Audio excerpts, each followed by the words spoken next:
Assalomu alaykum. Biz birinchi shifokorlar mavzusida bir video qo'ydik. Shuni davomi sifatida. Ya'ni birinchi shifokorlar kim? Bu ota-ona. Ota-ona, ya'ni bu bolani birinchi ruhiy o'zgarishini, boshqa kasalliklar qatorida ruhiy o'zgarishni birinchi sezadigan shifokorlar. Ular qanchalik malakali bo'lsa, shunchalik bola-chaqa yaxshi bo'ladi. Uchta asosiy to'siq haqida aytmoqchi edim. Birinchisi, bu malakaning kamligi. Ya'ni bolachada psixometrik birliklar bor, oddiygina. Ya'ni bolachani 3 oylikda bo'yin tutishi, 6 oylikda o'tirishi, 8 oylikda emaklashi, 1 yoshda yurishi, 1 yoshda nutq chiqishi, 5 dan 10 tagacha taxminan so'z bilishi, 2 yoshda ikkita so'zni qo'shib gapirishi, 3 yoshga borganda uzun jumla gapirishi, 4 yoshda nutq shakllanib, tiniqlashib, shu tilda gapirishadigan, begona insonlar ham tushunadigan tilda gapirishi, 5 yoshda fikrlash elementlarini paydo bo'lishi, obyektlar o'rtasida solishtirish, taqqoslash, analiz, sintez qilish, ortiqchasini chiqarish va abstraksiyani paydo bo'lishi. Ya'ni uy hayvonlari ichidan yovvoyi hayvonni ajratish, qog'ozliklar ichidan mevani ajratish, qurilish jihozlari ichidan o'quv qurolini ajratib olish kabi operatsiyalar paydo bo'lishi, 6-7 yoshga borgandan keyin grafika va leksikani paydo bo'lishi. Sekin-asta bolacha tayoqchalar, qo'shuv, uchburchak shakllardan farqli ravishda ana endi u harflarni shaklini yozish. Ya'ni shaklni ko'rgan paytda buni harf qilib talaffuz qilish yoki eshitgan harfini qo'liga buyruq berib uni yozish kerak. Bundan tashqari kommunikatsiyani borgan sari boyib borishi. Birinchi muloqot ona bilan 3 oy, 6 oylikda. Sekin-asta dada bilan, buvi bilan, aka bilan, opachasi bilan, sekin-asta katta bo'lgani sari qo'shni bolalar bilan, yana sekin katta bo'lgani sari bog'cha bolalar bilan muloqot, kommunikatsiya, produktiv muloqotning paydo bo'lishi, ijtimoiylashuv paydo bo'lishi kerak. Sekin-asta bolada separatsiya rivojlanishi kerak. Ya'ni onasidan uzilish, keyin sekin-sekin dadasidan, keyin oilasidan uzoqlashib, bemalol bog'chaga, maktabga borish. Undan to'siqlarning bo'lmasligi. Bolada imitatsiya paydo bo'lishi, sekin-asta u atrofda ko'rgan narsalarni, obrazlarni, obyekt va subyektlarni o'zida namoyon qilish. Ya'ni multfilm qahramonlari, ertak qahramonlarini yoki amakisini, tog'asiga o'zini o'xshatish, yurishini, gapini, so'zini, sekin-asta imitatsiya belgilarini paydo bo'lishi, o'yinlar qahramonlariga aylanish, fantaziyalar paydo bo'lishi belgilari paydo bo'lishi kerak. Mana bu narsalarni bilmaslik yoki bu narsaga e'tiborsizlik bu bolada bitta belgi yo ikkita belgi bo'lsa unchalik qo'rqinchli emas, lekin bunga boshqa psixometrik birliklar ham orqada qolishi qo'shilsa, bu yerda jiddiy bizga signal hisoblanadi. Va ota-ona bolani holatiga nisbatan yuzakroq yoki oddiyroq yondashgan paytda bizga yordamga keladi bog'cha murabbiyalari, bog'cha tarbiyachilari.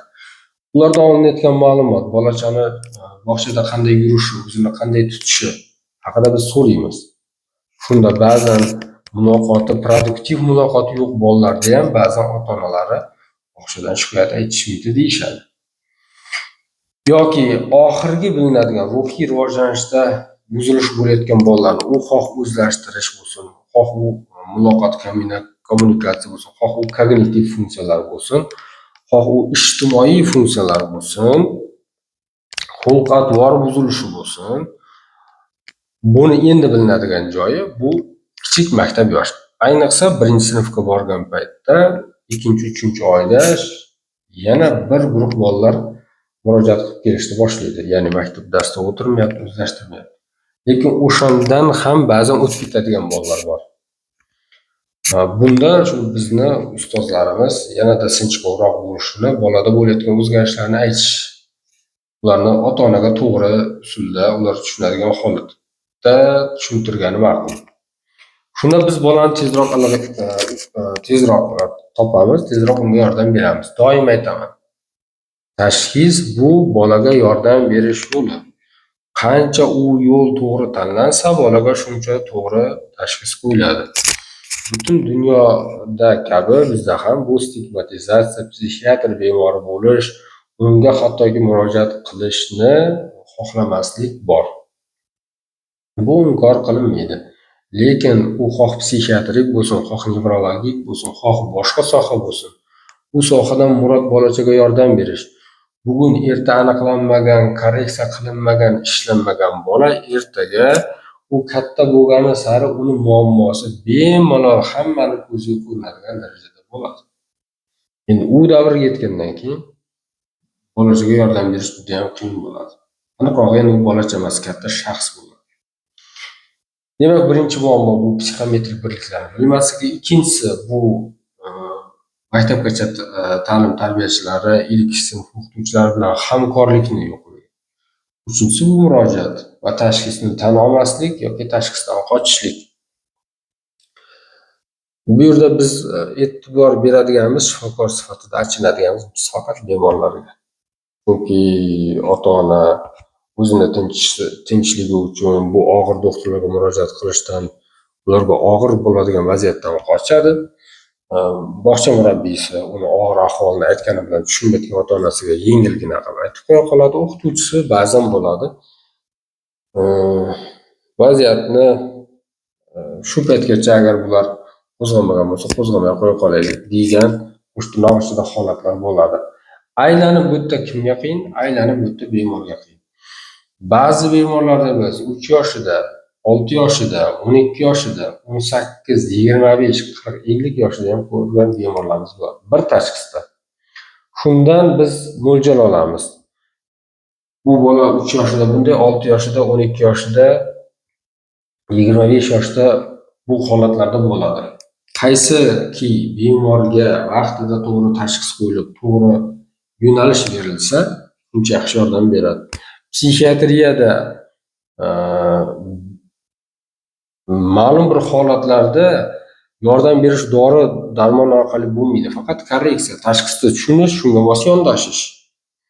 Boladan deylik, oddiy qilib aytganda, kuchli aqliy mahorat talab qiladigan inson chiqmaydi.